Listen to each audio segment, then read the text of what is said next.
Please get passionate, because you're saying that people are missing opportunities if they don't buy a house. But you're saying you could be richer if you rent. Yeah, well, Who is this good for? well, if you think about it, somebody who isn't entrepreneurial, who will never want to increase their income, pay the bank back over 30 years, see if they can pay it back a little bit faster, get the 500 likes, have the feeling of security, safety, maybe borrow against it in the future if they dare, but be forced to repay. You know, I spoke to a client this morning with a business loan. I'm like, guys, no matter if you're profitable or you're losing money, the bank don't care. They are going to direct debit you for that money. It's the same thing with a property, like ping, ping, ping. They will always take from you that money. You have to pay it back.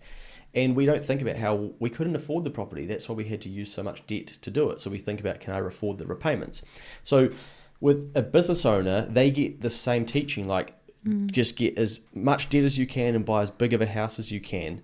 Well, maybe the world doesn't need you to do that. Maybe it needs you to live within a certain amount of debt and take the capital that you would be paying off on that mortgage and reinvesting it back into the business, scaling, going bigger, having more impact. And so I think a lot of what I've seen is a lot of entrepreneurial type people who have got stuck in a mortgage, or they, as soon as they start doing well in business, it's like, I'm going to buy a rental property.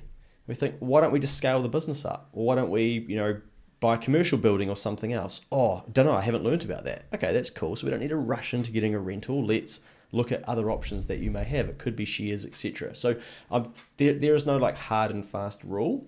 I just think that the blanket teaching of the sooner you buy a house, the better. Get on the ladder. Property always goes up. Those are three pieces that aren't true for everybody, and we need to warn people that it's not true for.